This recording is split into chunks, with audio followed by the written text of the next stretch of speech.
ሰላም ለእናንተም ተመልካቾቻችን እንደምን ከረማችሁ? ያው ምስክር ሳምንታዊ ቴሌቪዥን ዝግጅታችን ይዤ እንደገና በፊታችሁ ቀርቤያለሁ። በዚህ ዝግጅታችን በርካታ የእግዚአብሔር ሰዎች ጌታ ኢየሱስ ክርስቶስ ያደረገላቸውን ከየት አምጥቶ እዚህ እንዳደረሳቸው እየመሰከሩልን ብዙ ሳምንታትን ብዙ ዓመታትን አሳልፈናል። ዛሬ ደግሞ እንደገና በአዲስ እንግዳ ወደ እናንተ መጥቻለሁ። ዛሬ ይዤላችሁ የቀረብኩት ቄስ አሸናፊ ብሩ ይባላል።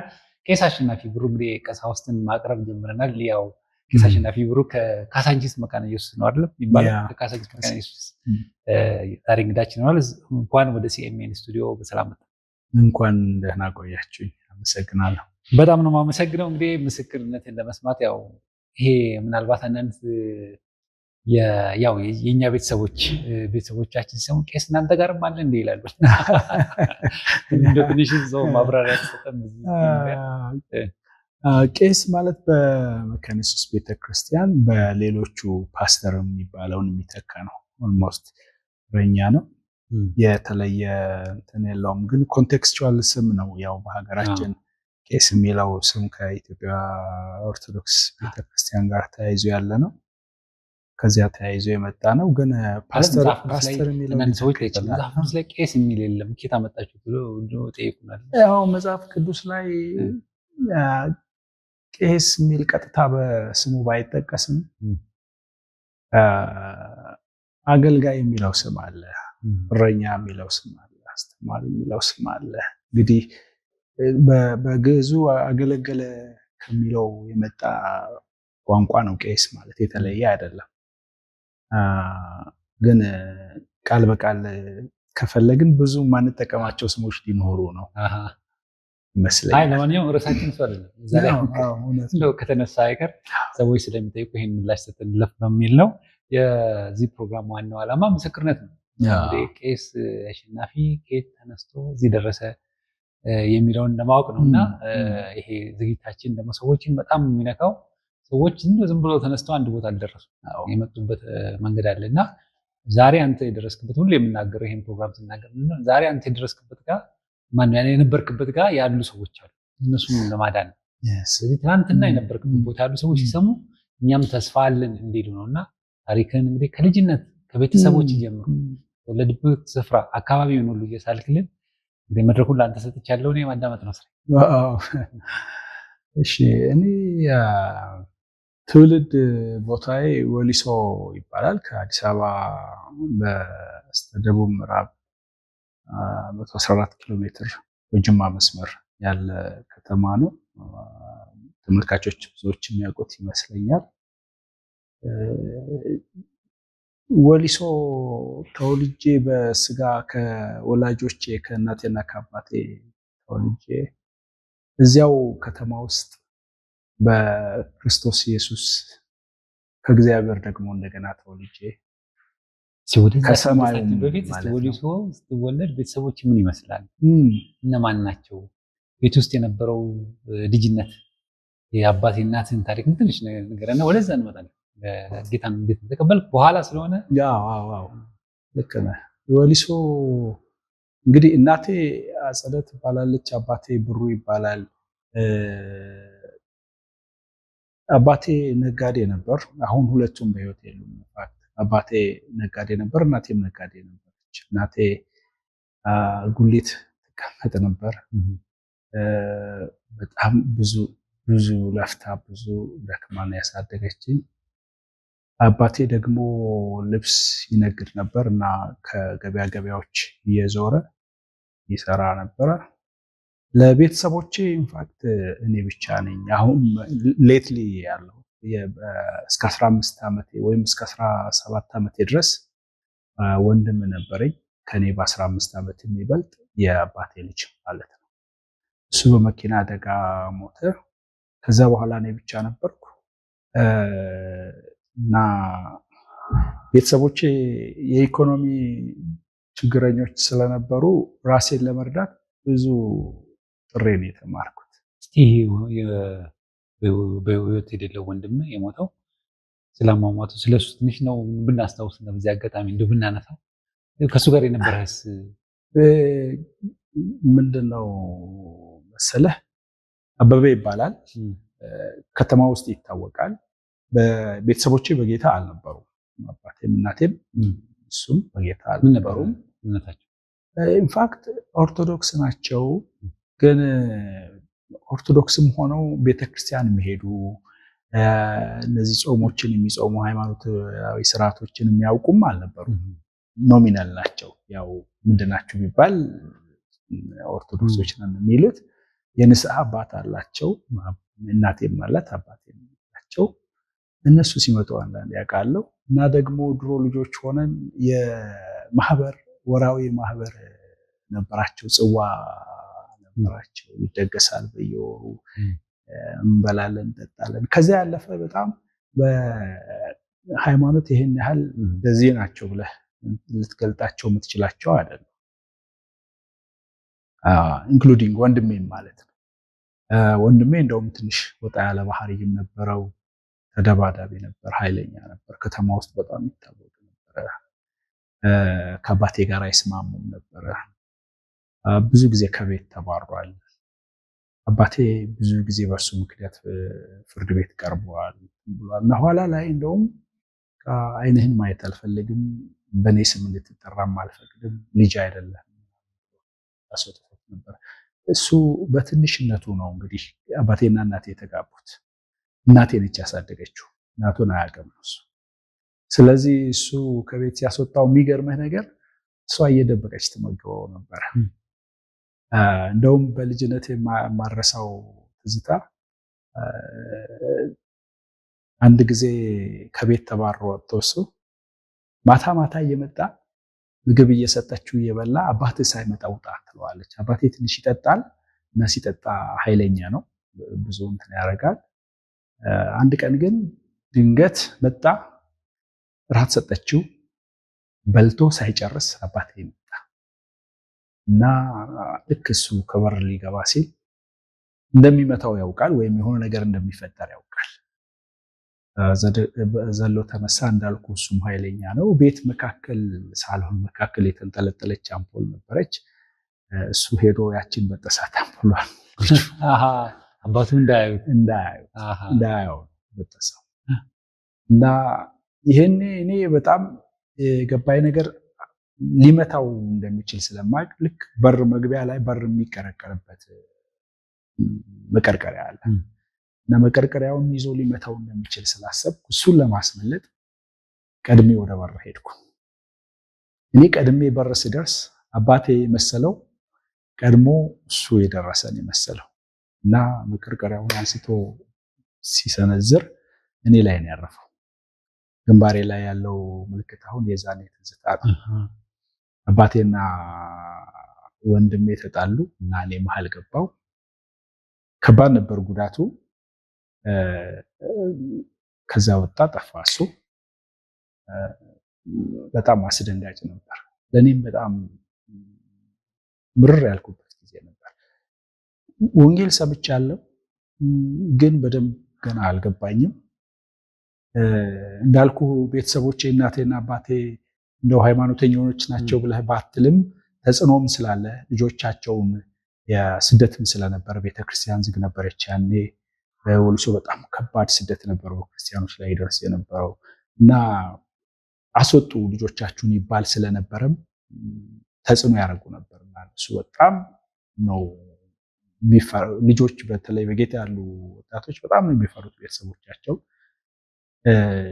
እኔም እዛው ፍርሃት ውስጥ ነኝ።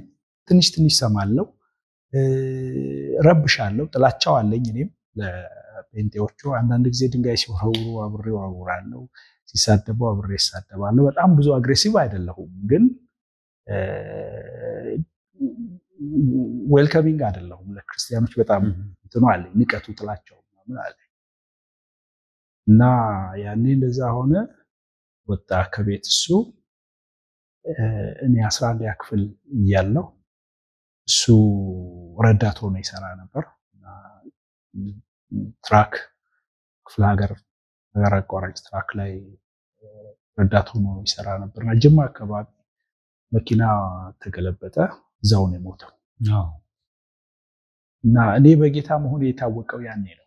ያኔ ያው እንዳልኩ ጌታን ተቀብዬ ምናልባት 6 ወር መጀመሪያ የሰማሁት ነው። አሜዚንግሊ ጌታን የተቀበልኩት እንደ ሰው ጌታን ተቀበል ብሎ የሆነ ሰው ሞግቶኝ አይደለም። አክቹዋሊ እንዳልኩ በስጋ ዘመዶች ያሉ እዛው አካባቢ ቀድመው ከኛ ጌታን የተቀበሉ አሉ ታላላቆቻችን። እነሱ ሲጸልዩ ሲነጋገሩ ሰማለሁ። ግን አንድ ቀን እንደዚህ ሆኗል። አባቴ አንድ ወታደር ጓደኛ ነበር እና ያ ወታደር ጓደኛው የጌዲዮናውያን የምትል አዲስ ኪዳን ይዞ መጥቶ ይሄን ለልጅ ስተው ያንብበዋለው። እሱም በጌታ ሆኖ አይደለም አክቹዋሊ ያው ሲታደል የተሰጠው ነው። ያንብበው ስተው አለው እና አመጣና አንተ እንትና ያንብበው ብሎ ሰጥቷል አለና ሰጠኝ። እኔ ከዛ በፊት መጽሐፍ ቅዱስ አዲስ ኪዳን ይሁን ብሉይ ኪዳን ምናምን አይቻላል እና ደስ ትላለች መጽሐፏ። ፖኬት ሳይዝ ነች። እኔም ጌታን ስቀበሉት ነው የሰጠኝ። አሁን ከፈትኩ አነበብኳት እና የማቴዎስን ወንጌል ዝም ብዬ አነበብኩት። ከዛ ቀጥዬ ያለውን ወንጌል አነበብኩት እና ሳነበው ብዙ አይገባኝም፣ ግን በጣም ውስጤ እንትን ያደርጋል።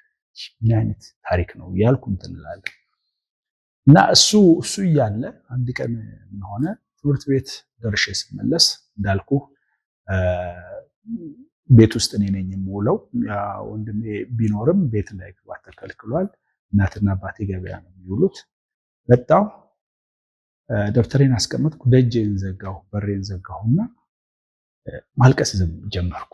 አላቅም ለምን እንደማለቅስ እና መዝሙር ዘምራለሁ። መዝሙሩ ይሄ ድሮ የጽዮን መዘምራን የሚባሉ አካባቢ የነበሩ በሰብሰባ ቅቶኝ ወደ አንተ ሐሳቤን ዘንግቼው የጽዮን ተጓዥ መሆኔን ብዙ ተጎዳሁ የሚል መዝሙር ነው እና እያለቀስኩ ነው ዘምሬ ከእንቅልፍ እንደሚነቃ ሰው ስነቃ መዝሙሩን እየዘመርኩ እንዴ ኬት ነው ይህ መዝሙር የሰማሁት? እንዴት ነው ይህ መዝሙር ልዘምረው የቻልኩት? ምንድነው ይሆን ያለው አልገባኝ። ሄድኩ ወደ እነዚህ ወደ ምልህ በስጋ ዘመዶች የሆኑ ከእኔ ታላላቆች ጌታን ተቀብለው የሚጸልዩ ምናምን አሉ። እነሱም በጣም ፕሬሸር ውስጥ ነው ያሉት፣ ጫና አለባቸው። ግን ሄድኩና አንኳኳ። ምን ነው ለመጣ ምናምን ሲሉኝ አንድ ይጸልይልኝ ማለት ትቀልላለህ እንዴ? የእውነት ያሉኝ ያው እንዲጸልይልኝ እፈልጋለሁ፣ ጌታ መቀበል እፈልጋለሁ። እውነት ነው? እሺ ና ግባ አሉኝ፣ ጸለዩልኝ፣ ጌታን ተቀበልኩ፣ ቀጠልኩ በዛው። ግን ይሄ ሲሆን ቤተሰቦች አያውቁ። እንዳልኩ አባቴ ሃይማኖተኛ ባይሆንም ጉልበተኛ ነው፣ በጣም ኃይለኛ እና ደጋግሞ ያስጠነቅቀኛል። ነግሬያለሁ፣ ከነዛ ልጆች ጋር ባገኘህ እንደዚህ ቢሆን እኔ ልጅ የለኝም እገልሃለሁ ብሎ ይለኛል። አሜዚንግሊ ጌታን እንደተቀበልኩ ያወቀው በጣም እርግጠኛ የሆነው ወንድሜ በሞተ ጊዜ ነው። ከዚያ በፊት ግን አንድ ቀን ምን ሆኗል? እኔ ሳሎን ነው የምተኛው። ቤታችን ጀስት 2 ክፍል ነች። ጓዳው ውስጥ እናቴና አባቴ ናቸው የሚተኙት እና ሳሎን ተኝቼ በህልሜ ነው አንድ በጣም የሚያስፈራ ጥቁር ሰው፣ በጣም ግዙፍ ሰው ነው፣ አይቼው አይነት ሰው ነው እና ትልቅ አዲስ መፍለጫ እንትን የብረት ዘንግ ያለው መፍለጫ እንትን ይዞ መጥቶ ላይ እንዲህ ሊያሳርፍ ሲል በጌታ በኢየሱስ ክርስቶስ ስም ብዬ ጮህኩ እና ነቃሁ። ስነቃ ተኝቻለሁ። አባቴ ከዛ ዘሎ መጣ እና ምንድን ነው ያለው ይሄ ልጅ? በቃ እንደፈራሁት እንደዚህ ሆነ አይደለም ምናምን ብሎ እሪ ያለ ተው ተኝቷል። ለማንኛውም የተኛ ልጅ እያቃዠ ነው ምንድነው እንትን የሚልህ ምናምን አለች። እናቴ ታውቃለች፣ በስሱ የተወሰነ ነገር ታውቃለች። ተው ዝም በለው አለች እና the next day ምንድነው አንተ ምናምን ማታ ምን ሆነ ምናምን ከነዚህ ልጆች ጋር አይ ኧረ እኔ ምን ቄሳችን ነበሩ፣ ቄስ ታፈሰ ይባላሉ። አሁን ወደ ጌታ ሄደዋል። እሳቸው ድሮ በዚህ በደርግ እንትን ጊዜ አክቲቭ ነበሩ፣ በጌታ ባልነበሩበት ጊዜ እና አክቲቭ ነበሩ። ስለዚህ ብዙ ተነካክተዋል እዛ አካባቢ ካለው ማህበረሰብ ጋር በልጆች መሞት፣ በወጣቶች መገደል፣ በእነዚህ በቀይ ሽብር ዘመቻ ብዙ ነበር። ሁሉ ሰው አካባቢ ሰው ማቅርቤ ነበር። በጣም ከባድ ጊዜ ነበር እና እሳቸው ብዙዎቹ እንትን አይሏቸው። በእርግጥ ጌታን ተቀብለዋል፣ ሰውየው ተቀይረዋል፣ ያው ቄስ ሆነዋል፣ እያገለገሉን ያሉት። ግን የውጭው ሰው ምን ማለት እንደሆነ ስለማያውቅ ብዙ እንትን አይሏቸው እና ኢንክሉዲንግ ይመላለሳሉ። ተው ከኔ ጋር ይቀመጣሉ እንዴት ነህ ይላሉና ያያል። አንድ ቀን አለፈ፣ 2 ቀን የለቅሶ ጊዜው የበረደ እየቀዘቀዘ ሄደና ከሳምንት በኋላ ይመስለኛል እና እስቲ እፈልግሃለሁ አለኝና ጎረቤት ይዞኝ ገባ። እነዚህ ሰዎች እዚህ ይመላለሳሉ፣ ምንድነው አንተ እንደነሱ ሆንክ እንዴ አለኝ። አሁን ምንም መደበቅ ስለማልችል አዎ አልኩት። ስንት ዓመት ነው? 11ኛ ክፍል ደርሻለሁ። አዎ አልኩት። እና የሚጮኸውን ጩኸት የሚናደደውን ነው እየጠበቅኩ የነበረውና ቀደግ አደረክ አለኝ። ምን ነው ስለው አይ እኔ በጣም ሰግቼ ነበረ እና ልጄ ሰው የለውም ብቻውን ነው ወንድም እህት የለውም እና እንዴት ነው የሚል ስጋት ነበረኝ። አሁን በጣም ብዙ ወንድሞች ብዙ ቤተሰቦች እንዳሉ አይቻለሁ እና ልቤ እርፍ ብሏል። አይዞህ ቀጥል። ከዛ በኋላ ነው ነፃ ያወቅኩት። ከዛ በፊት የሚገርም ሆሊሾ ውስጥ ቸርች ዝግ ነበረች፣ ተወስዶ ነበር የቸርች ማምለኪያ ቦታው እንዳለ እና ክርስቲያኖች አሉ። ግን በየወሩ የሄድን ከከተማው እየተወጣ ሌሊት አዳር ጸሎት ፕሮግራም፣ ኮንፈረንስ፣ የእግዚአብሔርን ቃል ተምረን እርስ በርሳችን ተጽናንተን ማታ እንሄዳለን። ሌሊት ሳይነጋ ከተማ እንመለሳለን። እንደሱ ነበር የሚደረገው። እጃለው ኦቢ ነው የምትሉት? ኦቢ አይደለም፣ ወደዚህ ጋምቤላ ጨፌ ይባላል። ኦቢ ከተማውን ሳትገባ ነው። አዎ እዛ ያሉ ክርስቲያኖች አቅማቃቸው ይሄ ከተማው መካከል ገብተህ ወደ ፍሉሃ የሚባል መስመር የምታውቅ ከሆነ የነጋሽ ሎጅ የምታውቀው እንደሆነ በነጋሽ ሎጅ በኩል የ2 ሰዓት መንገድ ያህል እንሄዳለን። እዛ ስንጸልይ ስንትን ስንል ቆይተን እንመጣለን። የተወሰኑ ጊዜዎች ላይ ተደብቄ ሄጃለሁ እንደዛ። ከዛ በኋላ ግን ነፃነት የታወጀ በነፃነት መመላለስ ጀመርኩና የሚገርምህ ነገር ብዙ አልቆየሁም አገልግሎት ለመጀመር። አክቹአሊ አገልግሎት ብዬ ስል ያኔ እንደዚህ ኦፊሻሊ ቸርች መድረክ ምናምን የለም። ግን የቤት ህብረቶች፣ ጠንካራ የቤት ህብረቶች አሉ። በቤት ህብረቶች ውስጥ ባይብል ስተዲ እናደርጋለን። የዝማሬ አገልግሎት አምልኮ ፕሮግራም አለን እና በጣም በጣም የሚገርም ጊዜ ነበር እና ኢንጌጅድ ሆኛለሁ በዚያ። ያ ጊዜ አለፈ። ኦልሞስት እንግዲህ እንደ አገልጋይ እያገለገልኩ ባለሁበት ጊዜ እንደዛ እያገለገልኩ ባለሁበት ጊዜ 12ኛ ክፍል 1979 ነው የተፈተንኩት። 1979 ፈተና ተፈተንኩ እና ወደ ዩኒቨርሲቲ ለመግባት ነጥቤ አልሞላም ነበር። ቹሊ መልሼ መፈተን እችል ነበረ። አባቴ ደግሞ ዘመዶቹን አነጋግሮ ድሎች አመቻችቶ ነበር። በቃ ችግር የለውም እሱም ባይሆን ይሄን እንትን ታረጋለህ ምናምን ብሎ ነበርና እኛለን ብለውት ነበር እነሱ። እኔ ጌታ እንደሚፈልገኝ በደንብ አውቃለሁ። በተለያየ መንገድ ስብከቶችን ሰማ፣ ዝማሬዎችን ሰማ፣ ስጸልይ በግሌ እና አንዳንድ ጊዜም አንዳንድ ወንድሞች ጌታ ባንተ ይጠቀማል፣ ታገለግላለህ ጌታ ነው ብለው ይሉኛል። ውስጤ በጣም ኮንቪንስድ ሆኗል። ግን ትምህርት ጨርሼ የሆነ እንትን ሆኖ ራሴን ችዬ ቤተሰቦችን መርዳት ነው ማስበው። ምክንያቱም እኔ ሌላ ቤተሰቦች ሌላ ልጅ የላቸውም እና እነዚህን መከራ የሚበሉ ቤተሰቦችን ከጉሊት ማንሳት አለብኝ፣ እናቴን አባቴን መርዳት አለብኝ የሚል ይሄ የልጅነት ወንጌልሽ። ከዛ በፊት እንዳልኩ ከ8ኛ ክፍል ጀምሮ ሃይስኩል ስማር ሎተሪ እያዘወርኩ ሸንኮራ እየነገድኩ አንዳንዴ በበዓላት ዶሮ ከገጠር ከቅርብ ገጠር እያመጣሁ ከተማ እየሸጥኩ እንደሱ እያረኩ ለኔ ለትምህርት የሚያስፈልጉኝን እንትኖች አሟላለሁ እና እሱ እንትን ስለነበረኝ ውስጤ ህመም አለ። መቼ ነው እናቴን ከዛ ጋር ማነሳው እንደዚህ ማረገው የሚል እንትን አለና ትምህርቱ እንትን እንደዛ ሲሆን ልክ 1980 ላይ ቄሱ ፈልግሃለሁ አለ። ለምን አልኳቸው። ፈልግሃለሁ ማለት ጌታ ለአገልግሎት እንደሚፈልግ ታውቃለህ አሉ። አይ አላውቅም። አይ ጌታ ለአገልግሎት ይፈልግሃል፣ ቤተክርስቲያንም ትፈልግሃለች እና አገልግሎት ትቀጥላለህ አሉ። እንዴት አልኳቸው። ሲኖዶስ በአዲስ አበባ ሲኖዶስ የኢትዮጵያ ወንጌላዊት ቤተክርስቲያን መካነ ኢየሱስ አዲስ አበባ ሲኖዶስ ያን ጊዜ ለአውትሪች ቸርች ፕላንቲንግ አገልግሎት ፈንድ ከውጭ አግኝቶ ለየእንትኖቹ የተወሰነ አከፋፍሏል እና ለእኛም ቸርች የተወሰነ ሰጥቷል። 2 ጓደኞች ያሉ እነሱ 2 አንተ 3ታችሁ የአውትሪች አገልግሎት እንድትጀምሩ ትደረጋላችሁ። እንግዲህ በቃ ጌታ ሆይ ከፈለከኝ ምን አደርጋለሁ?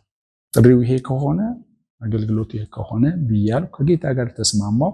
አቴንሽኔን ሙሉ በሙሉ ከትምህርት ከምናምኑ መልሼ ወንጌል አገልግሎት ላይ አደረኩት። 50 ብር ነው የሚሰጠኝ በወር እና ጫናው እየበረታባቸው ሲሄድ ቤተሰቦችም ያው በጌታ መሆኔን ቢቀበሉትም ቤት እንደሆን ግን ፈቃደኛ አልሆኑ። መውጣት ነበረብኝ ከቤት እነርሱን ከጫናው ለማውጣት። አንድ ወንድም ጋራ ይናገራል፣ የመስማት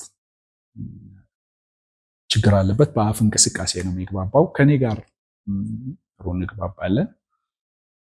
በቃ እናዋጣና ቤት እንከራይ ተባባል። እሱ 25 ብር እኔ 25 ብር እያዋጣ 50 ብር ቤት ተከራየ። 5 ብር አዋተን መብራት አስገባን እና 20 ብር እጃችን ትቀራለች። በዚያች 20 ብር ከወር እስከ ወር እሱም እያመጣ እኔም እያመጣው ያጋጭ እንኖራለን። ግን ለአገልግሎቱ የነበረኝ ለወንጌል የነበረኝ ፍቅር ስለነበረ ብዙ አይታይም። እንደ ልጅ ያው በጣም ገና ነኝ።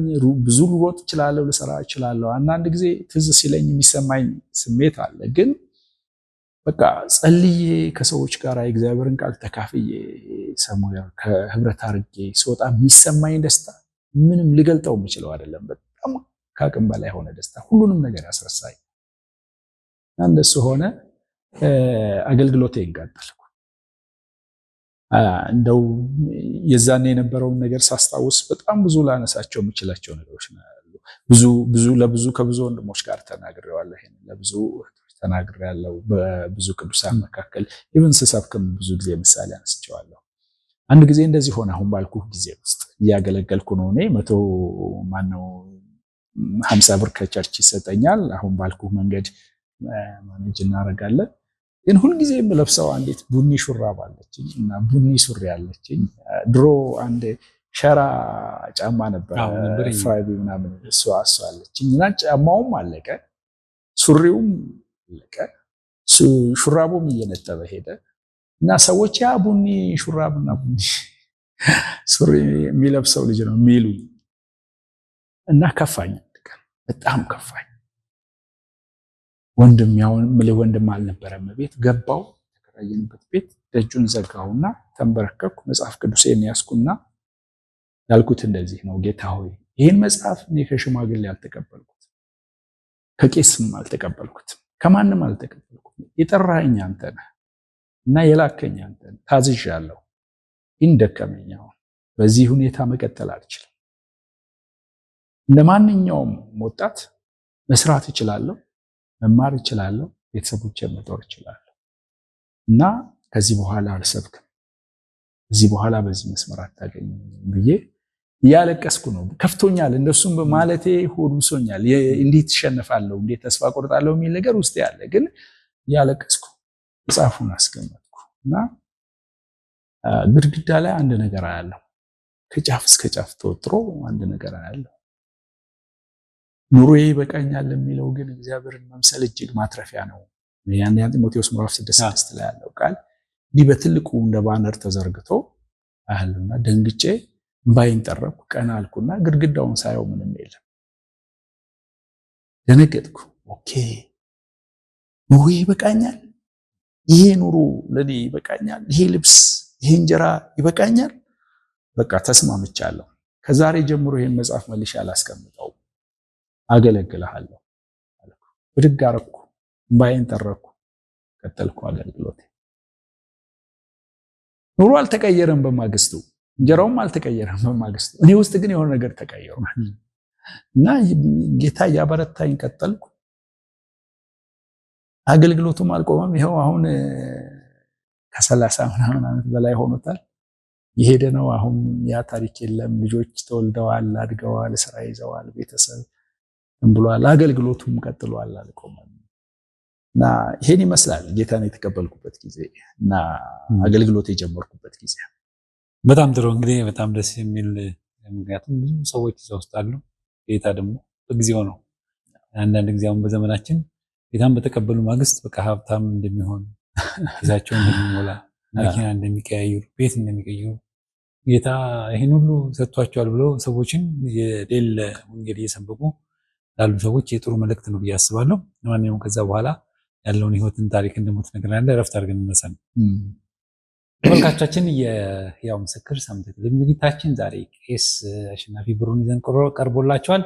በዚህ ምስክርነት የተባረካችሁ እንደሆናችሁ ተስፋ አደርጋለሁ። ገና ምስክርነቱ አላለቀም። ረፍት አድርገን እንመለሳለን። ባላችሁበት ተመልካቾቻችን ከረፍት ተመልሰናል። እየተከታተላችሁ የምትገኙት ሕያው ምስክር ሳምንታዊ ዝግጅታችን ነው። የዛሬ እንግዳችን ደግሞ ቄስ አሸናፊ ብሩ ከካሳንቺስ መካኒስ ብዙ ጊዜ በተለምዶ ኡራኤል መካኒስ የተባለ ነበር የሚጠራው። እኔ ማለት ይሄ ኡራኤል የሚባል መጽሐፍ ቅዱስ ላይ የለም። ከየት እንደመጣ ስለማይታወቅ አካባቢው ይሄ ማለት ነው። ገባኝ። ግን ያው ኡራኤል የሚባል መልአክ አለ ብለው የሚያምኑ ህብረተሰብ ክፍሎች አሉ፣ መብታቸው ነው። እኛ ደግሞ የወንጌል አማኞች ስለሆን መጽሐፍ ቅዱስ ላይ የሌለ ነገር ቤተክርስቲያናችን ላይ መለጠፍ የለብንም ብዬ ከእምነት ጋር የተያያዘ ስለሆነ ግን እንትኑ ይሄ የመልአኩን ስም ለመጥራት ተፈልጎ ሳይሆን አካባቢው በኡራኤል ነው የሚታወቀው። ኡራኤል አካባቢ አሁን ነው ካሳንቺስ የሚለው ስም እየጎላ የመጣው እንጂ ያኔ የአካባቢ ጠቅላላ ኡራኤል ነው የሚባለው። እና ለምልክት እንዲመች ሰዎች ከሩቅ ሲመጡ ምናምን በሚታወቅ ስም መጥራት ይሻላል ተብሎ የሆነም ከእምነት ጋር የተያያዘ ነገር በጥንቃቄ አሁን አክቹዋሊ አሁንም በእርግጥ የድሮውን ሂስቶሪካል እንትኑን ላለመተው ኡራኤል የሚለው ስም ሙሉ በሙሉ አልቀረም። ፎርማል ሲሆን ጥሪው ካሳንቺስ ኡራኤል ይባላል። ግን አብዛኛው ሰው አሁን ካሳንቺስ መካኒሱስ በሚለው ነው የሚያውቀው። ግን ያው ኡራኤል የሚባል መልአክ የለም። በኡራኤል እንዳለ መጽሐፍ ቅዱስ ላይ አይናገርም። እንግዲህ አጥንታችኋል ምናልባት ስለዛ ነገር? አይ አላጠናንም። አክቹዋሊ እኛ ኢንቴንሽናችንም መልአኩን መጥራትና ማስተዋወቅ ስላልሆነ ብዙ ስለዛ አላሰብም። ግን አካባቢው ኡራኤል ከተባለ በቀላሉ ሰው አይደንቲፋይ ያደርገዋል ከሚል በጣም ጥሩ። እንግዲህ ወሊሶ ሲነሳ እኔ ከዚህ በፊትም ሳሙኤል ተክሌን አቅርቤ ነበር ከዛ አካባቢና እዛ አካባቢ በጣም ከፍተኛ የሆነ ስደት የነበረበት ብዙ ክርስቲያኖች የታሰሩበት የተገደሉበት ቦታ ነው እና ያን ጊዜ ነው ጌታን የተቀበልከውና ከዛ ጋር የተያያዘ ታሪክ ምናልባት አላነሳልን። እሷም ሲናገር በጣም ቶርች ተደርጎ ነበር። ረጅም ጊዜ እንደውም አልናገርም ብሎ በመከራ ነው ይህን ታሪክ የነገረኝ እና ሲነገረን በጣም በቃ አሰቃቂ ነበር። በሰው ልጅ ላይ እንደዚህ አይነት አሰቃቂ ድርጊት ይፈጸማል ወይ እስከምትል ድረስ ነው ወሊሶ ላይ ስም እየጠራ እንደውም ያሰቃያቸው የነበረ ምናልባት ኃይሌ ሽመር ይባል የነበረ ሰው ታስታውስ እንደሆነ አላውቅምና ያን ታሪክ ነግሮናል። ከዛ ጋር የተገናኘ ምናልባት እዛ አካባቢ ስለነበሩ ቅዱሳን ወደ አዲስ አበባ ከመምጣታቸው በፊት እዚያን ይህን የምታስታውሰው ነገር ይኖራል? ከኛ በፊት የነበሩት ቅዱሳን ብዙዎቹ አሁን ባልከው አይነት ከባድ ስደት ውስጥ አልፈዋል። ብዙ መከራ ተቀብለዋል። ፋክት ተገርፈዋል፣ ከቤት ተባረዋል። ብዙዎቹ ስቃዩ ቀላል አልነበረም። በእኛ ጊዜ ግን ቀዝቅዟል ትንሽ። እንትኑን የወሰዱት እነሱ ናቸው። ትልቁን መከራ የተቀበሉት እነሱ ናቸው። ተጽዕኖ አለ በእኛ ጊዜ። ከቤት መባረሩ አለ በእኛ ጊዜ። መጠላቱ አለ በእኛ ጊዜ። እንደውም አስታውሳለሁ አንድ ጊዜ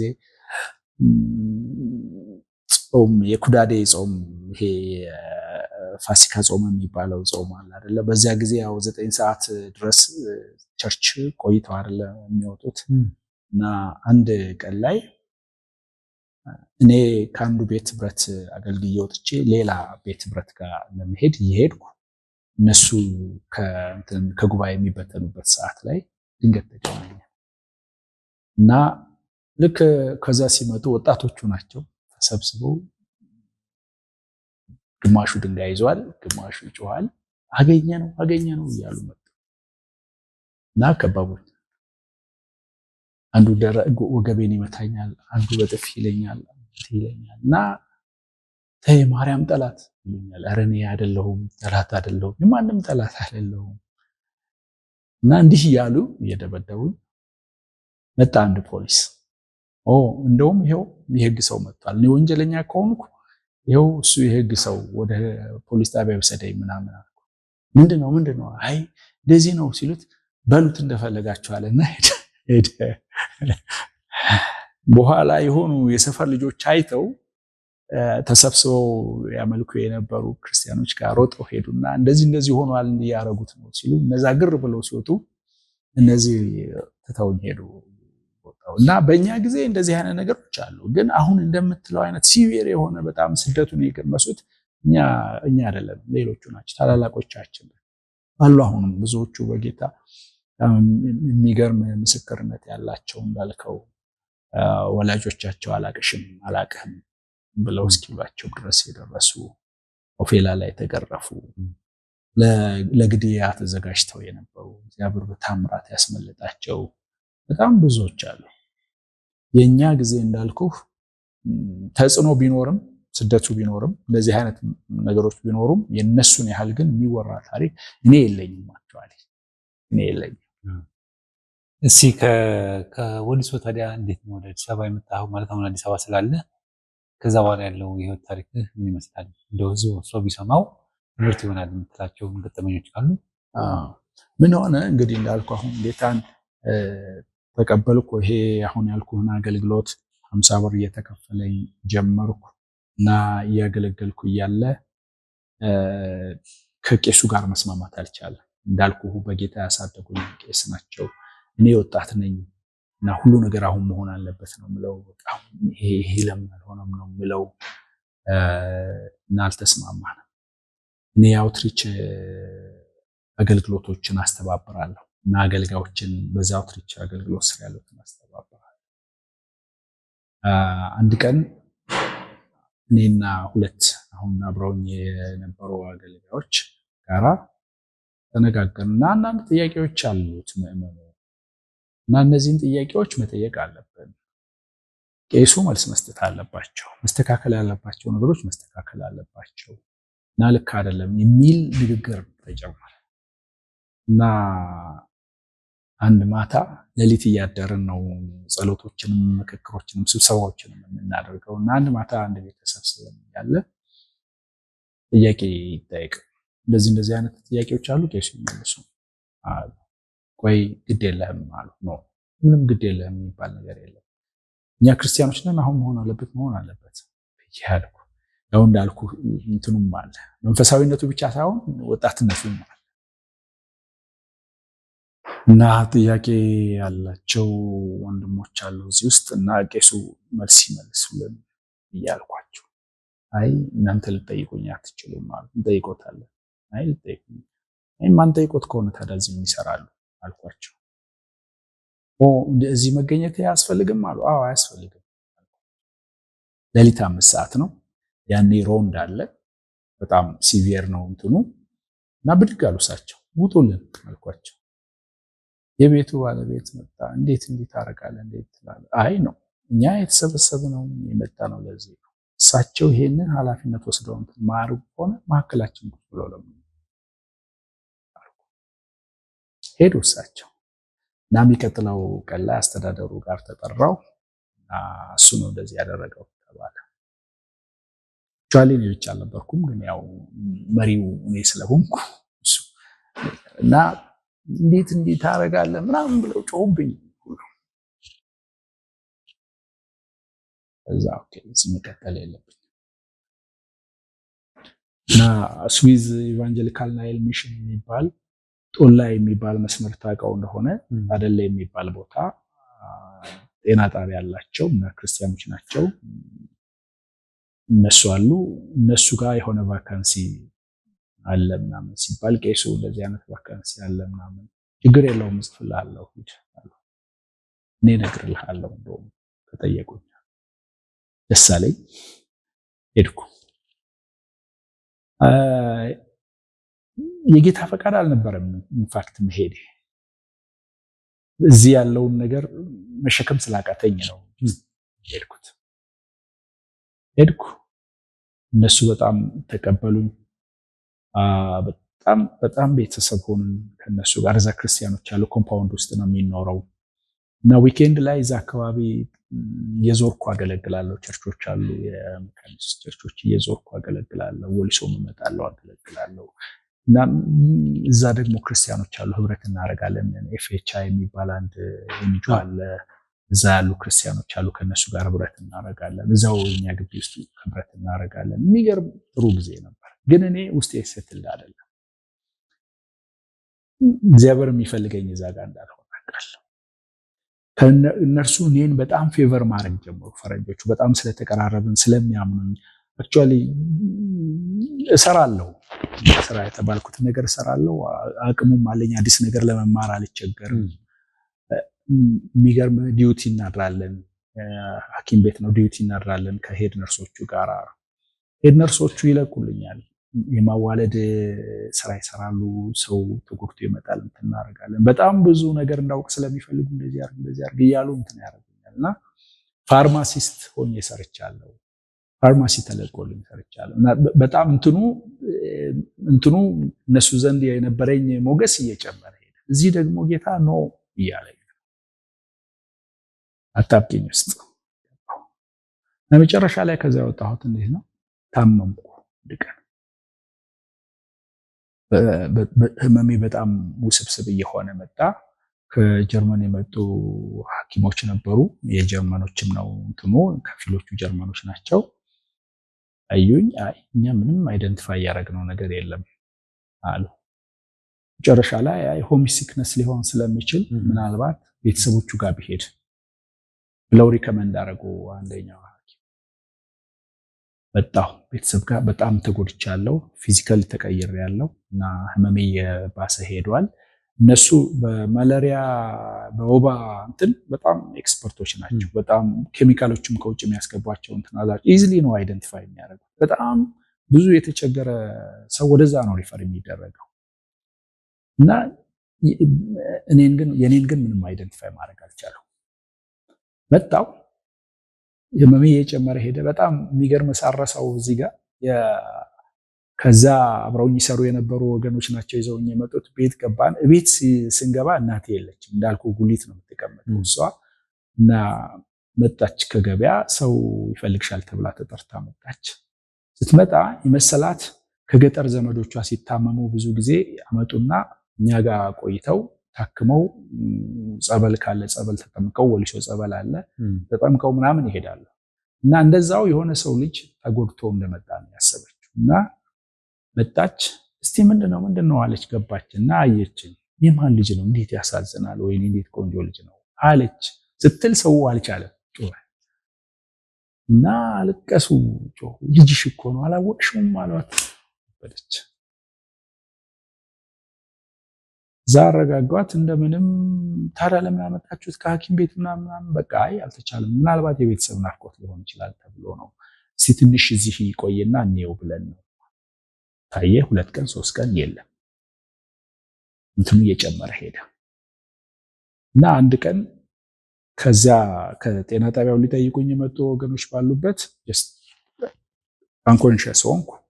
ናዩ አሁን ሐኪም ቤት መውሰድ አለብን፣ የግድ ነው፣ ቤት ውስጥ ሲሞት ማየት አንችልም አሉ።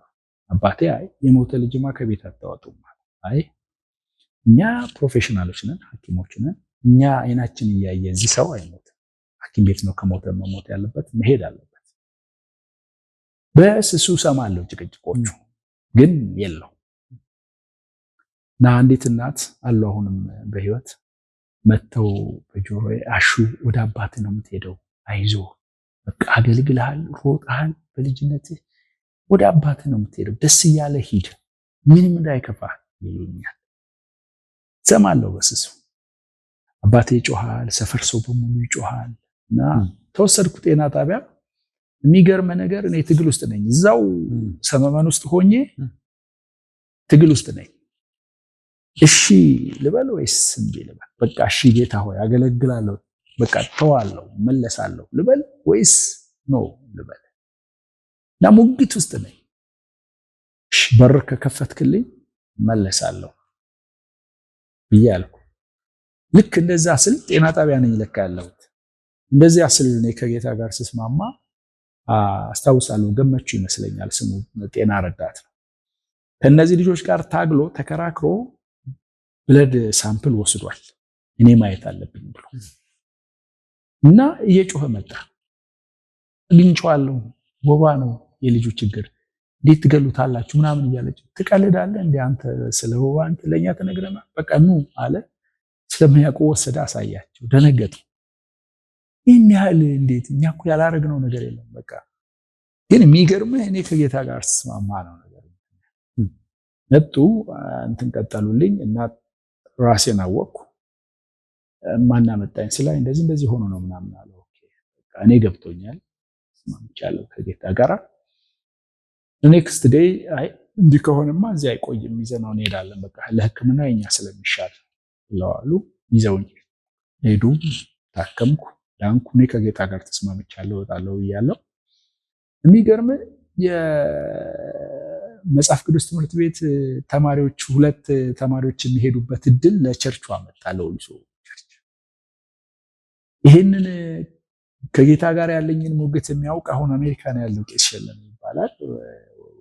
ታላቃችን ነው ግን በጣም ወዳጃችን እና ሰምቷል። እሱ ስለሰማ አሸናፊ ወደ አገልግሎቱ እንደሚመለስ እና ጌታ እንደሚፈልገው እናውቃለን። ለምንድን ነው አንዱን እድል ለሱ ማንሰጠው? ቄሱ አይቻልም ማለት 3 ወረቀት ተልኳል። ከ3ቱ ፈተናውን ያለፉ 2 ሰዎች ይመጣሉ ተብሎ ነው። ሲዳሞ ነው ትምህርቱ የሚሆነው፣ ሀገረ ሰላም የሚባል ቦታ። ግዴን ለማንዱ ለሱ እንላከዋልና እሱ ዝም ብሎ በጉልበት ወንድምየውን ትንሽ ወንድም አለው ሂድ ስጠው ይሄን ፎርም ይሙላና ይመልስ ብሎ ላከው። መጣ። እልኬን የመጣው ማላክ እንደዚህ ብሎ ያኔ እንደዚህ ሞባይል ምናምን የለም።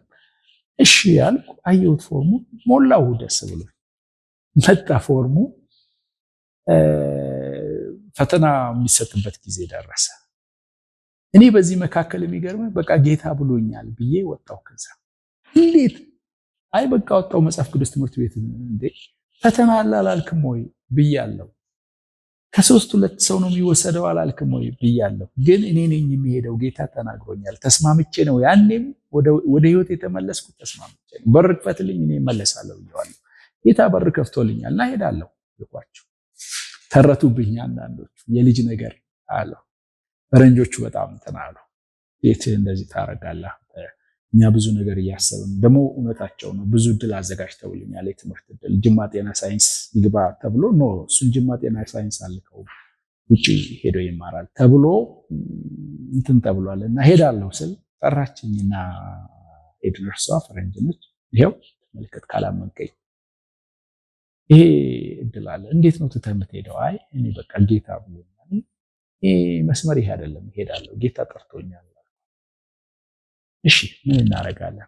ወንጌል ከሆነ አገልግሎት ከሆነ ካመንክበት ሂድ፣ ጌታ ካንተ ጋር ይሁን፣ አይዞህ በቃ አሉ።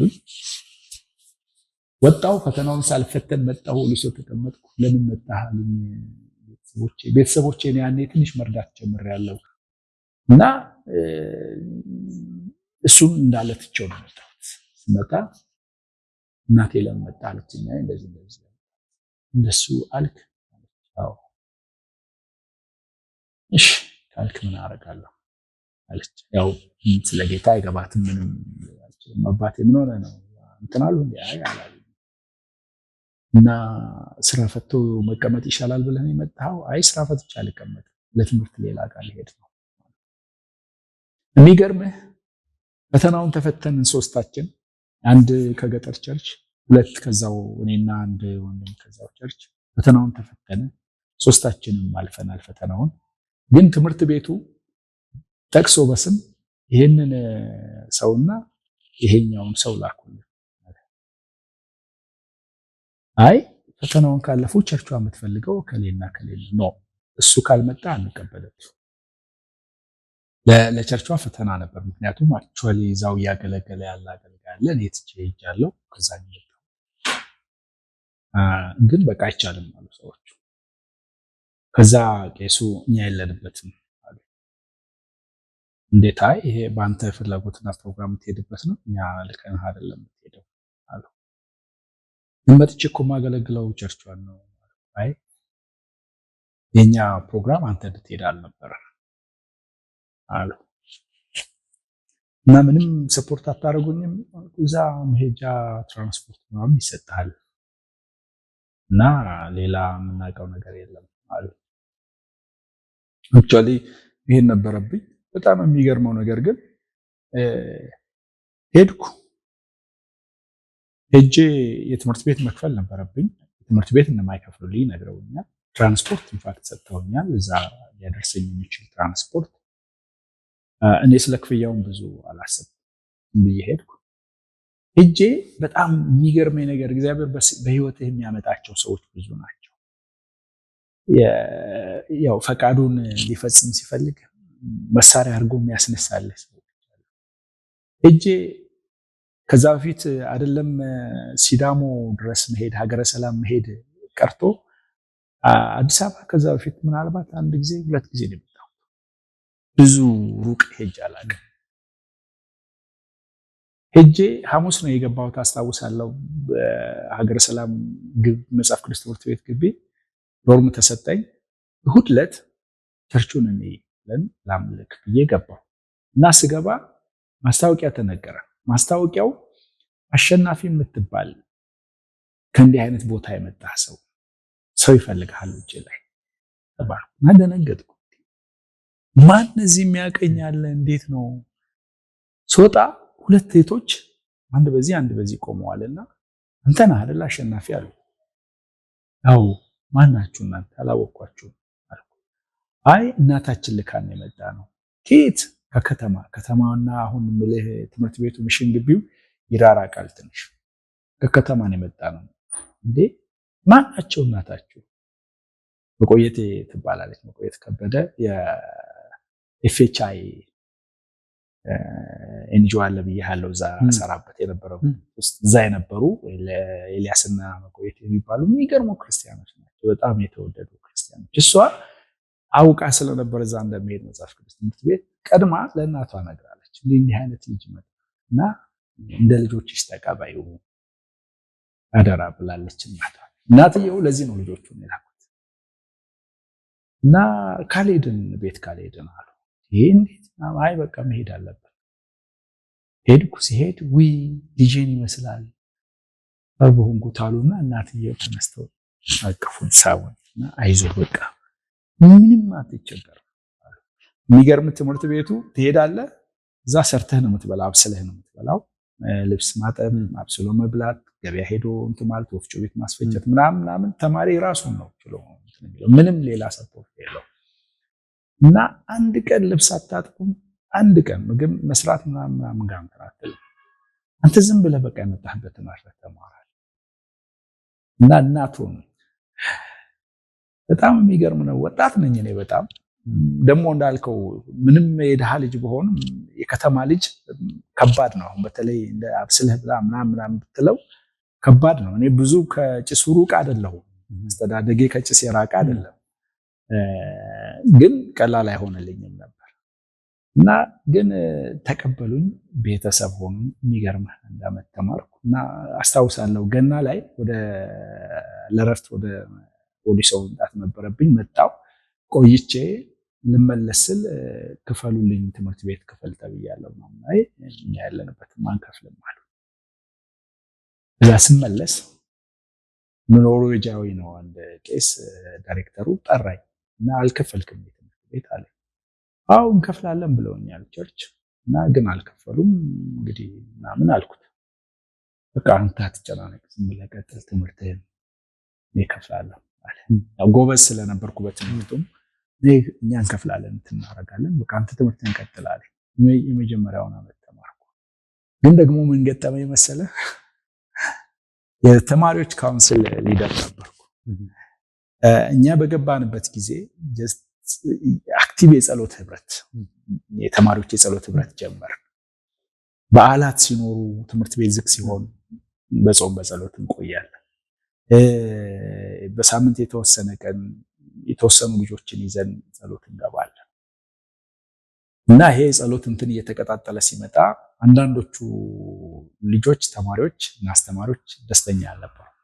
ጴንጤ ሊያረጉ ብለዋል እና አይ እናንተ ልጆቹን ጴንጤ ልታረጉ ነው፣ ያልሆነ ልምምድ ይዛችሁ መጣችሁ እዚህ እንትን ልታረጉ ነው፣ ይሄ ሉትራን ቸርች ነው እንትን ማድረግ የለባችሁ ምናምን አሉ። አይ መጽሐፍ ቅዱስ የሚለውን ነው የምንለው የምናረገው።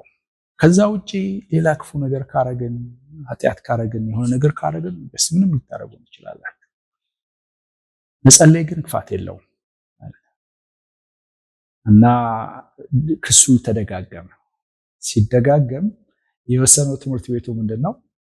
አሸናፊን 1 ዓመት መቅጣት ነው ከትምህርት። አይ ደጋግመን ነግረንሃል፣ ይሄ ጴንጤዎችን ልምምድ ይዘህብን መጥተሃል፣ ልጆቹ የተለየ ነገር እንትን እያደረጉ ነው፣ ያኔ ቸርች ገብተህ ማጨብጨብ አይፈቀድም፣ ቸርች ገብተህ እልል ማለት አይፈቀድም። በጣም ኤክስትሪሙ ደግሞ በልዩ ቋንቋ በልሳን ጸልያለሁ ምናምን ካልክ በቃ ብሏል ልጅ ነው፣ በቃ ሌላ ነው፣ አስተምህሮም የሐሰት ትምህርት ነው፣ የሐሰት ልምምድ ነው የሚባለው። እኛ ለየትኛውም ዝግ አይደለም። ከሐዋሳ የመጡ የተወሰኑ ልጆች አሉ፣ ቀድመው የተነቃቁ ልጆች፣ ከነሱ ጋር እንትን እናደርጋለን። ኔክስት ግን አይመጣም ተባልኩ። በቃ እንዳትመጣ እና 1 ዓመት ዘሎህ ትመጣለህ ተባልኩ። ተመለስኩ፣ መጣሁ፣ 1 ዓመት ዘለልኩ። ከዛ ተመልሼ ሄድኩ። 2ኛው ዓመት ላይ ቸርችም ያው እንክፈል የኛ እንትን ነው አሉ፣ ከፈሉ፣ አስተማሩኝ እነሱ። 2ቱን ዓመት ባይብል ተማርኩ። ያኔ በጣም ለኔ አትሊስት ይሄ እንትኑ አገልግሎት ምንድነው፣ ቸርች ውስጥ ከአገልጋዮች ጋር ሊኖረን የሚችለው ግንኙነት እንዴት መሆን አለበት የሚሉ ብዙ ነገሮች በርተውልኛል። በፍጭት ነው የተማርኩት። በፍጭት ነው የተማርኩት ስለ ወንድሞች ናቸው፣ ወንጌል ሰዎች ናቸው፣ ቅን ናቸው፣ ግን ያስተምራሉ። ኢቭን አስተማሪዎቹ አንዳንዶቹ የጌታ ነገር እውነት ገብቷቸዋል ወይ ልትላቸው የምትችላቸው ነው። ግን ደዌ እኛ አፕሮች እናደርግ የነበረበት አፕሮች ልክ አልነበረም። እኛ በጣም መንፈሳዊ እንደሆነ ነው የምናስበው፣ በጣም እንደገባን ነው የምናስበው እና አንዳንዴ የማይሆን ጥያቄ ጠይቀን እናበሳጫቸዋለን። ክላስ ዘግተው ይሄዳሉ። በቃ እናስተምርም ብለው ይሄዳሉ። አንዳንድ የማይገቡ ነገሮችም ነበሯቸው። በእርግጥ እነዚያን ነገሮች ደግሞ ፊት ለፊት እናወጣለን። እንደዚህ ታረጋላችሁ፣ እንደዚህ ታረጋላችሁ ብለን እንላቸዋለን። በነዛ ሁኔታዎች ተሰርቻለሁ። ማቹር እያረኩ በእድሜም ያው ማቹር ታረጋለህ። የእግዚአብሔርንም ቃል ቁጭ ብለህ ስትማር ማቹር ታረጋለህ። ትንሽ ማቹር እያረኩ መጥቻለሁ። ተመልሼ መጣሁ። ስመጣ ቄሱ ያው እኛ ስላላክ ነው እኛ እናሰማራው የሚል አቋም ነበራቸው። በዚህ ተብሏል አሉ። ማይ ነው ጌታ ነው የጠራኝ፣ እኔ ጌታ ያሰማራኝ አልኩ። መሪዎቹ ሽማግሌዎቹ ቁጭ ብለው ነው ተማረው ለኛ ነው ተምሮ መጥቷል፣ ማገልገል አለበት ብለዋሉ። የቤት ህብረት አገልግሎቶችን ጠቅላላ እሱ ማስተባበር አለበት፣ ባይብል ስተዲውን እሱ ማስተባበር አለበት ብለዋሉ። ጌታ ረዳኝ። የመማር ይጠቅሙኛል፣ ግን የተማርኩት እንዲሁ ቄስ ለመባል አልነበር፣ ወይም ወንጌላዊ ለመባል አልነበር፣ ወይም የአገልግሎት ሹመት ለመባል አልነበር። እዛ በተማርኩት ማክሲመም ጌታ በረዳኝ መጠን እያነበብኩ ማስተማር፣ ባይብል ስተዲ ማዘጋጀት፣ እንትን ማድረግ በጣም ሄክቲክ የሆነ አገልግሎት አገለግል ነበር።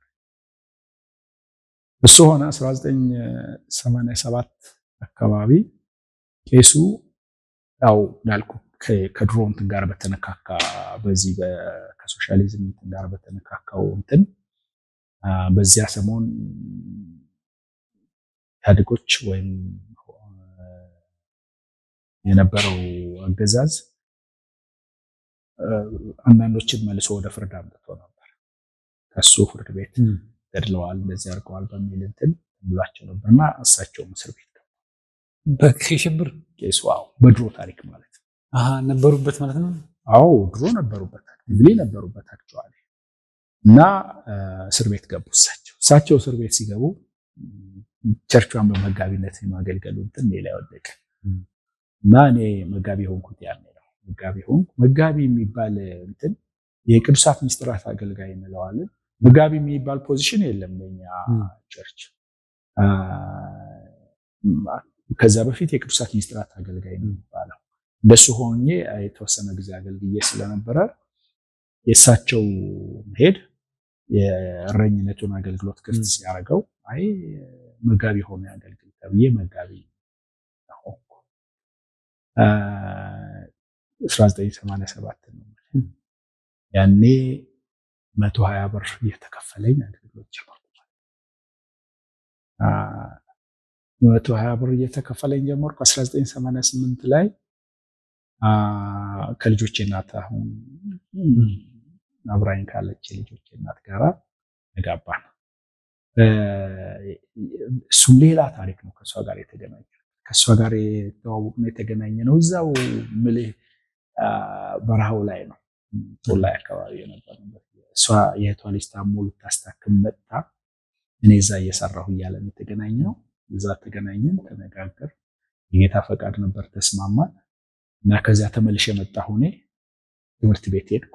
2 ዓመት እዛ ትምህርት ቤት ነው ያሳለፍኩት። እንደዚህ እንትኑ ያው እጮኛ ማሞች ሆነን ግን ሳንጋባ ጊዜዎች ሄደዋል። ግን 1988 ላይ ተጋባን።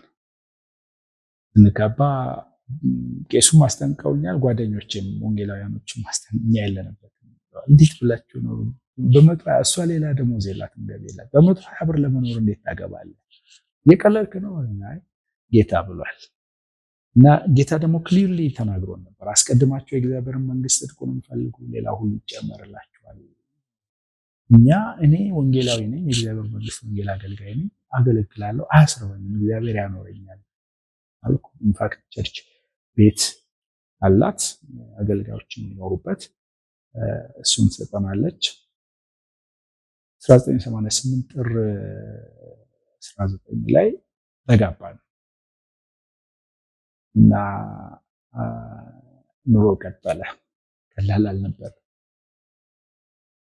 ከ3 ዓመት በኋላ ነው 1991 ላይ ትልቁ ልጃችን ተወለደ። ግን ከባድ ነበር። በዚያ ደሞዝ እየኖርክ ያውም ቸርች ግቢ ውስጥ ገብተናል። ትልቅ ድሮ ሚሽነሪዎች የሰሩት ቤት ነው እና እዛ ቤት በመኖራችን እዛ ግቢ ውስጥ በመኖራችን ሰው እንደ ሀብታም ነው ያየን። በተለይ ዘመዶቻችን፣ ቤተሰቦቻችን እነሱ በጣም ሀብታሞች የሌላቸው ናቸው። ኢንትወስ በጣም ከባድ ነበር። እንደውም አስታውሳለሁ፣ ባለቤት እርግጠኛ ነኝ ታስታውሳለች፣ የምትረሳ አይመስለኝም። አንድ ቀን አበዛኸው፣ ያንተ ዝምታ በጣም በዛ አለች። እንዴት አልኳት። አይ እኔ በቃ ገብቼ አስተዳደሩ ማናገራለሁ አለ። ተይ ይቅርብሽ አልኳት። አይ አናግራቸዋለሁ አለች። ነው እሺ ሂጂ አናግሪያቸው። ገባች። ወይዘሮ ጤናዬ እንኳን ደህና መጣሽ፣ ለምን መጣሽ አሉኝ። ቁጭ በይ አሉኝ። አወራኋቸው። ከዛ ምን አሉሽ ስላት እኛም 20 ምናምን ዓመት አገልግለን ነው ዛሬ ላይ የደረስንበት፣ ታገሽ ያሉኝ አለች። እና እንዴት ይሉኛል ብላ አስመጣ። አይ ነው ነግሬሻለሁ፣ ድሮም ኮንትራታችን ከነሱ ጋር አይደለም፣ እነሱ አይደሉም የጠሩን፣ ያስናው እኛን የሚያኖረን የጠራን ጌታ ነው። ጌታን እንጠብቃለን፣ አይዞሽ አልኳት። እና ይሄ ልጅ አሁን እንደሱ ካሉ በኋላ ይሄ ትንሹ ልጅ በጣም የሚገርመው ግን ሚራክለስሊ አዲስ አበባ ሲኖዶሶች ሞባይል ባይብል ተንቀሳቃሽ መጽሐፍ ቅዱስ ትምህርት ቤት ብለው አንድ ሴንተር እዛ ከፈቱ እና ተንቀሳቃሽ መጽሐፍ ቅዱስ ትምህርት ቤቱን የሚያስተባብርና የሚያስተምርላቸው ሰው ፈለጉ። እዛ ያለሁት እኔ ነኝ። ያኔ መጽሐፍ ቅዱስ ትምህርት ቤት ይገብቶ ይወጣ። ለምን አታስተባብርልን ማትመራለን? የቸርቹ በቃ እናስፈቅዳለን። የቸርቹን አገልግሎት እያገለገልክ ሞባይል ባይብል ስኩሉን አስተባብር እና እንከፍልሃለን አሉ። ቸርቹ 120 ብር ደሞዝ እየሰጠችኝ እነሱ 600 ብር ይከፍሉ ይቻላል።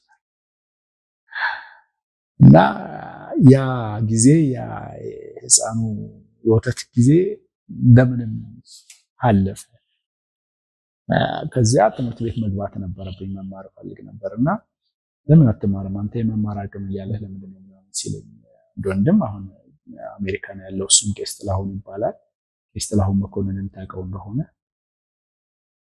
እሺ እማራለሁ አልኩት። እዛ እንዲህ አድርግና እናግራቸዋለሁ፣ እኔም ጀርመኖቹም ስኮላርሺፕ ይሰጡሃል፣ ሴሚናሪ ግባ ምናምን አለ እና ፕሮሰሱን ሊጀምር ስል ችግር ተፈጠረ። ቸርች ውስጥ ችግሩ ጠብ ተፈጠረ። ይሄ የቋንቋ እንትን ተንተርሶ መከፋፈል ተፈጥሮ በጣም ኃይለኛ ሆት የሆነ እንትን ተፈጥሮ በዚያ ጊዜ የኔ አሁን የነበርኩባት ኮንግሪጌሽን አዲስ አበባ እና አካባቢ ውስጥ ስለነበረች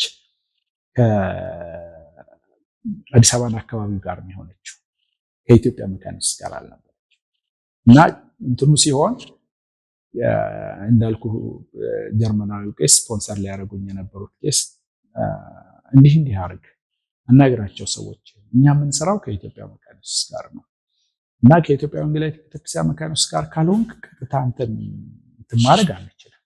ትምህርቱን መማር የምትፈልግ ከሆነ አሳምናቸው አንተ ለትምህርት ብዬ እንደዚህ አይነት ውዝግብ ውስጥ አልገባም፣ ካልተመቻችሁ ተውት ይቅር አልኳቸው። ጌታ ደግሞ ትማራለህ ይለኛል። እንዴት ጌታ ብሎኛል፣ በጣም እርግጠኛ ነኝ እና ትማራለህ ትምህርት ቤት ብሎሃል ጌታ፣ አታውቅም ያለውን ነገር እማራለሁ። እዛ እንዴት ይሻላል ስለው ስለአሁንም ወንድም ፈቀደ ተፈራ የሚባልም አለ ሳናግራቸው፣ ኢቲሲ ለምን አትሞክርም? ኢቲሲ ሂድ ተፈተን፣ ካለፍክ እኛ የምንችለው እናደርጋለን፣ አትሊስት የመጀመሪያው ነው።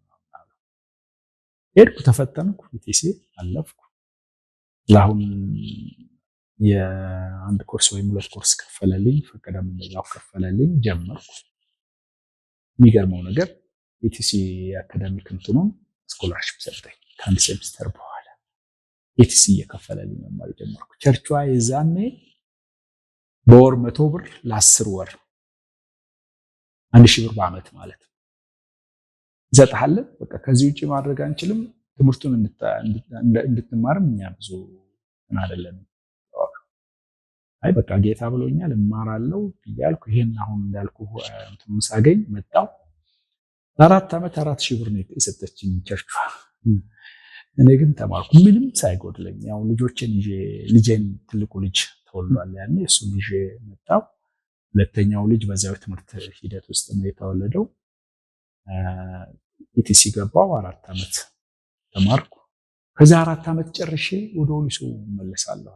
እንዴት ትመለሳለህ አለኝ ሰዎች። ነው እመለሳለሁ። ኤግስት ግባና ተማር፣ ትምህርት መማር ትችላለህ። አይ እመለሳለሁ።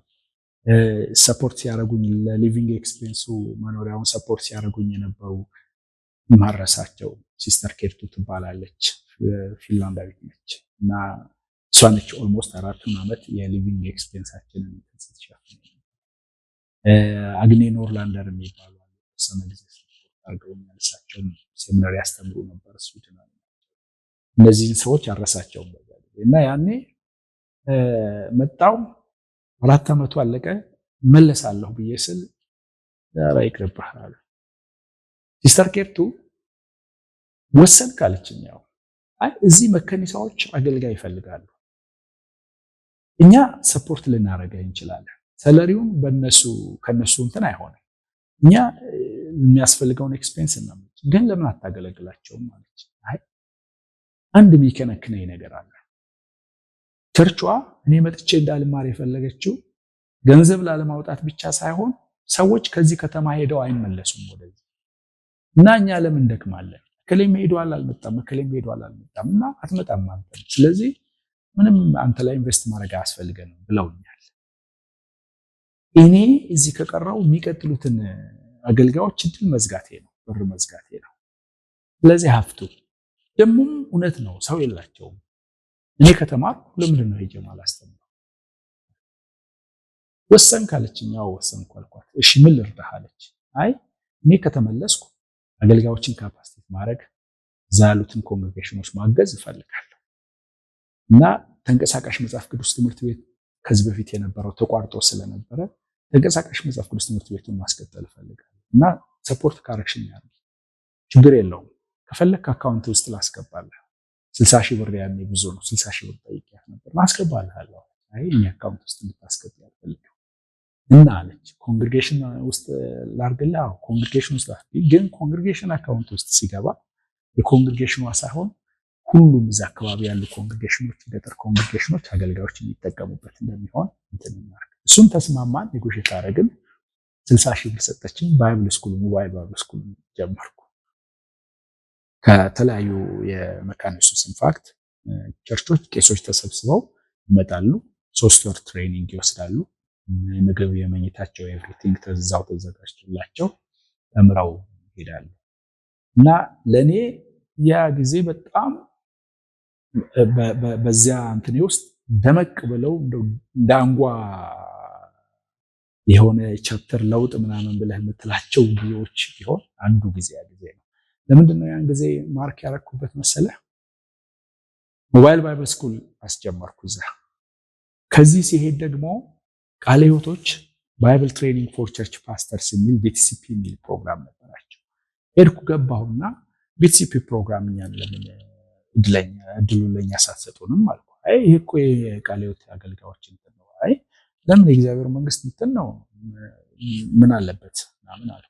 እና ኢያሱ ፈረንጅ የሚባል አሁን ዶክተር ኢያሱ ፈረንጅ ነበር የሚያስተባብረው ስለው እንግዲያውስ ልንሰጥህ እንችላለን እድሉ፣ ግን ምንሰጥህ ለቃለ ሕይወት ቸርች አንድ ግሩፕ ለራስህ አንድ ግሩፕ የምታስተባብር ከሆነ ነው። ችግር የለውም። ሄድኩ 2 ግሩፕ ቃለ ሕይወት የተወሰኑ አገልጋዮች 30 ምናምን አገልጋዮች መካኒሱ 30 ምናምን አገልጋዮች 2 ግሩፕ ጀመርኩ። እንደ ቱቶር ነው ማቴሪያሉ ከውጭ ይመጣል፣ መጽሐፉ ይሰጣቸዋል። 10 ኮርስ ነው የሚወስዱት። እኔ ቱተር ነው የማደርገው እና እሱን አደርጋለሁ። በአንድ በኩል ደግሞ ለቸርቿ ባይብል ስኩል ያስፈልጋል ኮንግሬጌሽኗ ብዬ ስላሰብኩ ምዕመናኑ የተወሰኑ ምዕመናን መማር አለባቸው ብዬ የማታ መጽሐፍ ቅዱስ ትምህርት ለእነሱም ጀመርኩ። የጉብኝት አገልግሎትን አገለግላለሁ፣ የቅዱሳት ምስጢራት አገልግሎትን አገለግላለሁ እና እንግዲህ እግዚአብሔር ያህል ምስክር ነው። እዛም የነበሩ ሰዎች ያሉ ሊትራሊ 16 ሰዓት በቀን አልተኛም አገለግላለሁ። በቃ ጸልይ ነው የምታገኘኝ ወይ ሳስተምር ነው የምታገኘኝ ወይ ስዘጋጅ ነው 16 ሰዓት እና በጣም ኤግዞስት አደረኩ። መጨረሻ ከዛ ለመውጣት እንትን የሆነው ነገር እንዳልኩ የኮንግሬጌሽኑን አገልግሎት አገለግላለሁ። አንድ ቀን እያስተማርኩ እያለ እነዚህኑ አገልጋዮች ኮላፕስ አደረኩ። አፋፍሰው ወሰዱኝ። ሐኪም ቤት ሉቃስ ሆስፒታል የሚባል አለ፣ እዛ ወሰዱኝ እና ሲነግሩኝ ወይኔ ልጆቼን አደራ ትላለህ አሉ። እኔ አላቅም ያልኩ ነው። ሄድኩ፣ ታከምኩ። አትሊስት አይ ቲንክ 1 ሳምንት ያህል ጊዜ ወስዷል መሰለኝ። ኢሚዲየትሊ በዚያው እኔ እንደዛ በሆንኩበት ቀን ልጄ እዚህ 2ኛው ልጅ እስከ ሞት ድረስ ታሟል እና ባለቤቴ እዚህ ተጨንቃለች። ኦልሞስት ተስፋ ቆርጠዋል። በቃ ልጁ በጣም አይድንም አይተርፍም ምናምን ብለው እኔ እዛ ታምኛለሁ። እንዴት ነው ማትመጣው? እንዴት ነው ማታየኝ? እንደዚህ ሆኜ ብዬ አስባለሁ። ብዙ ለመቀየም እንትኑም የለኝም። ባይሰሙ እንደ ልጆቼ ባያውቁ ሚል እንትን ያለኝ የሕክምና ጊዜው አልፎ ትንሽ ራሴን ማወቅ ስጀምር ታሟል እኮ ዳግም ታሞ ነበር እንደዚህ ሞቶ ነው የተመለሰው። እኔም እዛ ሞቼ ነው የተመለስኩ። መጣሁ፣ ትንሽ ሰርቫይቭ አደረኩ፣ ሄድኩ። አሁንም ብዙ መግባባት አልቻለም። ስፔሻሊ ከኮሚኒኬሽኑ አገልጋዮች ጋር መግባባት አልቻለም። እንግዲህ እኔ ላገለግል ነው የመጣሁት፣ ጥቅሜንም ፈልጌ አይደለም። ከኢቲሲ ተመርቄ ስወጣ ማህበሯ 600 ብር ነው ልትከፍለኝ። በ600 ብር ደሞዝ መኖር እንደማይቻል አውቃለሁ። ግን ያኖረኛል ጌታ ብዬ ነው ታገለግላለሁ ብዬ ነው። ካልተመቻችሁ እና የኔ እዚህ መሆን ኮምፎርት የማይሰጣችሁ ከሆነ እሄዳለሁ። የሚገርም ባለፈው እንዲሁ ስንጫወት አንስቼልህ ነበር። ግቢ ውስጥ አንድ ቀን ቀትር 7 ሰዓት ላይ ምሳ ልበላ ቤት ገባሁና ምሳ ደርሷል አልኩ። አሁን ምሳ ደርሷል አልኩ። እሺ ብዬ ቆይ መጣሁ ብዬ ወጣሁ ከግቢ። ረጅም ነው የቸርቿ ግቢ እና በጣም ብዙ ጥዶች ያሉበት ጫካ ውስጥ አልፈህ ነው የምትሄደው። ቀን ነው፣ በጣም ጠራራ ፀሐይ ነው። ሰው የሚባል የለም። ግቢ ጭር ያለ ሰንበዲ እንደሚያናግረኝ ነው ከኋላ የሚሰማው። በመካከላቸውም አልፎ ሄደ የሚል ድምፅ ሰማሁ። ደነገጥኩ። ዞር ብዬ አየሁ። ጥዱ ሰው አለ፣ ግቢ ሰው አለ፣ ማንም የለም። ዋው የመሄጃ ጊዜ ደርሷል። ተመለስኩ። ባለቤቴ ተዘጋጀ፣ እንሄዳለን። ምንድነው የምትለው አለች። አይ በቃ ጌታ ብሏል እንሄዳለን። ገባው። ማታ ኤግስት ደወልኩ። ሬጅስትራሯ ጋር ስደውል አይ ጨረስን እኮ በቃ ሬጅስትሬሽን ጨርሰናል፣ ፈተና ምናምን ነገ ነው የሚፈተኑት ልጆች እና የምትደርስ አይመስለኝም። ኖ ንገሪው ለዶክተር ደስታ እመጣለሁ። መጀመሪያም አትሄድ እያለኝ ነው። እመጣለሁ፣ እማራለሁ። ስትነግረው ይምጣ አላት። እኔ ማታ ነው የደወልኩት። ጠዋት ፈተና ነው፣ ልጆች ተሰብስበው ሄደዋል። ሄድኩ ጠዋት፣ ፈተናውን ተፈተንኩ፣ አለፍኩ። በጣም ጠባብ ነው ደግሞ የማለፍ እንትኑ፣ ትንሽ ልጅ ነው የሚቀበሉት። ያለ አለፍኩ፣ ገባው፣ ፈተናውን አልፌ መጥቻለሁ። በቃ እንሄዳለን።